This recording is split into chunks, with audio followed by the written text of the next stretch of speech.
गांव के किनारे एक छोटा सा खेत था। वही खेत जहां हर सुबह सूरज उगने से पहले एक बूढ़ा किसान पहुंचा करता था। उसका नाम था हरीराम। उम्र ने उसकी कमर झुका दी थी, बालों को सफ़ेद कर दिया था, लेकिन आंखों में अब भी उम्मीद की हल्की सी चमक बाकी थी। हरीराम के पास ज्यादा जमीन नहीं थी, बस 2 बीघा।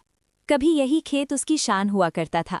फसलें लहलहाती थीं, घर में खुशहाली थी, लोग सलाह लेने आते थे। पर समय हमेशा एक जैसा नहीं रहता। कुछ सालों की सूखा, बाढ़, बीमारी और कर्ज ने सब कुछ बदल दिया। अब लोग उसे देखकर कहते, अरे इस उम्र में क्या कर लोगे, छोड़ दो खेती, आराम करो। हरीराम बस मुस्कुरा देता। एक साल ऐसा आया जब हालात सबसे मुश्किल थे। बीज खरीदने के पैसे तक नहीं बचे थे। घर में अनाज कम था, शरीर कमजोर।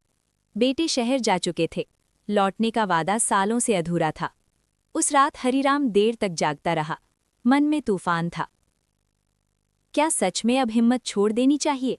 क्या यही अंत है? फिर अचानक उसकी नज़र दीवार पर टंगी अपनी पुरानी तस्वीर पर पड़ी।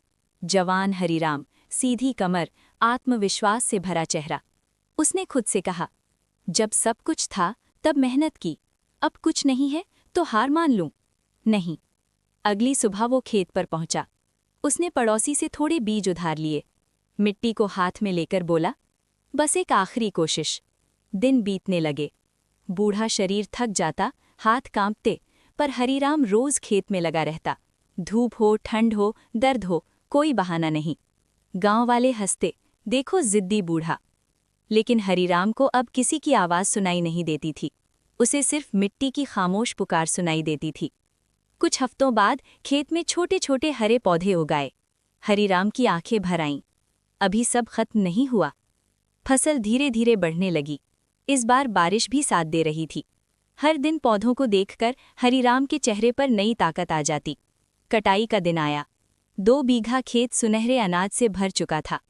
गांव वाले हैरान थे, इतनी अच्छी फसल इस हाल में? हरीराम चुपचाप खेत के बीच खड़ा रहा। उसकी आंखों में गर्व नहीं, कृतज्ञता थी। एक लड़का पास आया और पूछ बैठा, बाबा, आपने हार क्यों नहीं मानी? हरीराम ने मुस्कुराकर कहा, बेटा, जिंदगी खेत जैसी होती है, कभी सूखा, कभी बाढ़। अगर किसान हर मुश्किल में बीज बोना छोड़ दे तो फसल कहाँ से उगेगी? लड़का चुप हो गया। हरीराम ने आगे कहा, हार तब नहीं होती जब हालात खराब हों। हार तब होती है जब इंसान कोशिश करना छोड़ दे। उस साल की फसल ने हरीराम का कर्ज पूरी तरह तो नहीं चुकाया, लेकिन उसे फिर से जीने का कारण दे दिया। और गांव को एक सीख, उम्र शरीर की होती है, हिम्मत की नहीं। हालात मुश्किल होते हैं, लेकिन आखिरी कोशिश अक्सर चमत्कार कर जाती है।